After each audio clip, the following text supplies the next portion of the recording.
Senator, how are you today? I'm great, gentlemen. How are y'all? Happy Lundi Gras. Happy Lundi Gras to you. Are you in the D.C. area, or are you back at home in Louisiana? No, I returned to D.C. last night. I was in New Orleans enjoying the parade, meeting with folks over the past weekend. It's a great time to be in Louisiana. Unfortunately, I am in D.C. Well, you got to do what you got to do. You've got a lot to talk about this morning and a short time in which to do it, so let's get right to it. What's on your plate, particularly in terms of some of the reforms you're looking for in our healthcare industry? Yeah, so we got to lower drug costs. You have people who can't afford their insulin. You have the taxpayer and the patient paying $2,500 for generic medicines you can buy over the counter for $40 a month. All that's wrong. And so we're working hard on how do we lower costs for patients, at the same time preserve the incentive to innovate, to find that cure for Alzheimer's, for example, and I'm in the middle of it. So what are you seeing? I mean, this is certainly not just let's write a short little bill to correct all this. You're getting a lot of pushback, and I quite frankly can't understand it. Oh, you got to be Bill. You got to be kidding, man. That's what's called the loaded question for the benefit of the guest. Work with me here, Senator. There are people making billions off the status quo. Since Obamacare passed, and I'm not knocking Obamacare, I'm just pointing it out, that the deals that were cut with insurance and drug companies mean the profits for those two entities have skyrocketed. Now, who's paying it? The patient paying the premium, or the taxpayer who's subsidizing the premium? And if you look at the price of insulin has quadrupled. Now, the drug companies will say, hey, it's not our fault because the extra money is going to the insurance company. They actually got a point. But in some cases, the money is going to the drug company. So we have to find out a solution that, again, provides access to these life-saving medicines, continues to encourage innovation, but doesn't hose the patient, doesn't hose the taxpayer. Well, that's the real trick, isn't it? It is the trick, but we can do it. I got a real-world example of this about a month and a half ago. I changed insurance coverage, and it was right at the time of my prescription renewal. So I had a renewal for two medicines, generics, the most widely prescribed medicines of their type in the world. One's a statin, another one is a light blood pressure medication. And they told me at the pharmacy that the cost for these two medications, which had been a $10 copay, would now be $477 combined. And that's just insane. So it turns out that might be the pharmacy benefit manager, because what happens is that they know they can stick you, and so you're going to buy it, and so they are going to charge you extra because you've got to buy it. Mm-hmm. One thing we've already successfully done is we eliminated so-called gag clauses. There's a pharmacist in Hammond, came up and spoke to me, and others spoke to others, and said, listen, I'm not allowed to tell a patient it's cheaper to pay cash than to pay their insurance copay, because if I do, I lose my contract with the pharmacy benefit manager, the insurance company. Mm-hmm. It's so-called gag clause. Really? This is nuts. So I'm speaking to a guy down in Metairie. He goes, oh, yeah, it happened to me. I go in for a blood thinner. It's going to cost me $190, and I just happen to ask my pharmacist, what if I pay cash? Oh, you pay cash, it's only $70. Whoa. And so we've now eliminated gag clauses, made them illegal, so we're already making progress on lowering drug costs. This is really nothing but a transfer of dollars out of your wallet to the pharmacy benefit manager for no other purpose than to pad their wallet. I don't think anybody likes the amount of money they pay for certain aspects of our healthcare system. As you pointed out months ago, I can get an MRI at Hospital A for X number of dollars. I can go to get an MRI at Hospital B less than a mile away as the crow flies, and it's Y dollars, and nobody can reconcile the difference for any of us. But then there are the other people that say, you know what, the hospitals, the insurance companies, the pharmacies, the drug manufacturers, they have to make a dollar too, or they're not going to be here. That is true. But on the other hand, if you look at the profit margin for some pharmaceutical companies, it's as much as 30%. Yeah, 30. If you look at the profit margin for some insurance companies, they've had record profits over the last 8 years, record profits. If you look at the premiums Moon Griffon. You'll probably know Moon. He does a radio talk show. He says this on air. He's a special needs child. He has to buy insurance. Last time he bought insurance, it was $40,000 after tax dollars with a $13,000 family copay.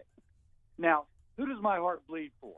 The average citizen paying $40,000 after tax with a $13,000 copay, or a company making a 30% profit? Well, I mean, that's the whole thing. The system has gotten just way, way, way out of whack. Senator, I wanted to ask you about this. While we're up against this, we also have the House, members in the House saying we need Medicare for everyone. $92 trillion over a 10-year period, Medicare for everyone. That's the plan. Is this going to be a complete non-starter if it makes it to the Senate? You better believe it. Medicare for all is Medicare for none. It seems to me like another attempt at Obamacare. Well, what I say is to those 100 House members who are co-sponsoring this bill, welcome to the Repeal Obamacare Club. Because now you also recognize that Obamacare only works if you don't. So they've admitted that Obamacare is not working, that the $40,000 premium with a $13,000 copay is not something that a middle-income family can afford. So their choice is to take the insurance that people like, their employer-sponsored insurance, to rip that away from them, put 150 million more Americans into Medicare, a system which is going bankrupt within a decade. Think about that. You're on Medicare, it goes bankrupt in a decade. We're going to add 150 million people to it, but they're going to pay for it by doubling your taxes. And, by the way, cutting providers by 40%, which means if you're a nurse, your salary just went down by 40%. They're being dishonest with the American people. We need real solutions, not bumper sticker slogans. Mm-hmm. Isn't this the same party that's got a brand new representative who said that none of us will be able to travel by car or air within 5 years? Yeah, and they also want to take away your hunting rifle. If you lend it to somebody, you get a $10,000 fine. I will just say I'm not the most partisan guy in the world, but I will say right now Republicans want to give power to the average American. Democrats want power over Americans. Well, and I'd rather the American have the power than the government. Yeah, one of our listeners just offered this up. What we'll have is mediocre care for all except the rich and political elites. Totally. And believe me, I worked at the Earl K. Long Hospital for 25 years, and I couldn't help but notice that if you're well-connected, you got to the front of the line. If you're like everybody else, you're way in the back. So I'd rather that the American people have the power to choose their doctor, to choose their insurance company, to make their own decisions for their wallet and their health, as opposed to the federal government putting them in a bankrupt system. Well, the healthcare problems we are facing now just get magnified every single year because we have the largest growth segment of our population aging into Medicare already. And those that are behind them are still doing employer-sponsored or private pay insurance, and nobody is happy. And a lot of people do not believe, rightly or wrongly, that they're not getting the highest standard of care. Well, most people getting insurance through their employer are satisfied with their insurance. But what I have found is that when the patient has the power, the patient's typically more satisfied. And so if she can decide what insurance she wishes to have, and the doctor she wishes to go to, if she can afford her medicine, then she's happy. One thing I'm promoting right now is price transparency. That if the doctor orders a blood test, you know how much it costs before you get it, as opposed to getting a bill down the road. Mm-hmm. The other thing I'm promoting is what is called surprise medical billing, where a patient goes to an in-network hospital and gets a bill that says that she was actually out of network, even though she did her best to figure out that she was in network. Yeah. Now, these bills can be tens of thousands of dollars when you thought your insurance had you in network. So if the patient has the power of knowledge of being secure against surprise medical bills, then I think the patient's more happy. Do you feel that as part of what you're proposing, that there needs to be a reporting system in place that every medical consumer has access to? In other words, if I get out of the blue a test for blood work, and this is a true story, for $987 just to see if my liver is functioning okay and they renew my Lipitor for me, that I've got a number I can call right then and they're going to go, oh, wait a minute, that's not right. That test should cost $83. Is there going to be a Yeah. way for the consumers to get directly involved if you have your way? Absolutely. There's a test, what you just described, real world example. Mm-hmm. There was something in the newspaper a couple of months ago, maybe a year ago now. A woman got a blood test done. It was $324. She found out she could have had it done down the street for $34. Mm-hmm. Now, she should have known at the time of the blood test, say, scan a QR code with her smartphone. I can go down the street and get it for $34. Yep. Mm-hmm. Why wouldn't you? There's a urine drug screen. There's out of Houston, somebody got a urine drug screen, cost them $17,000. What? So this is mandatory. You got to get a urine drug screen. Your insurance doesn't pay for it. $17,000. I can't even. Now let's face it. Maybe you decide you want to go to the world's best surgeon for a very complicated procedure. That's out of network. You know beforehand it's going to cost you a little bit more. That's okay. You can negotiate. You can decide. That's elective. But when you have no way of knowing, that is wrong. We've got to change that. Are we any closer to being able to buy health insurance across state lines and really get competition rolling on this thing? Well, our whole goal is to get competition and giving patients the ability to choose between different plans. I'm hopeful we're closer, Kevin. I'm hoping that we're closer, and that's what I'm working on.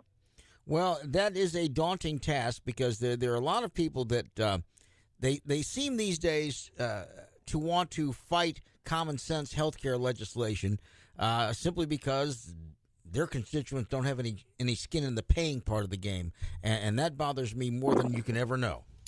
Well, I will say that patients right now have a lot of skin in the game because they've got deductibles and co-pays that are higher than they've ever had before. So if you're going to have skin in the game, you shouldn't have rules tilted against you.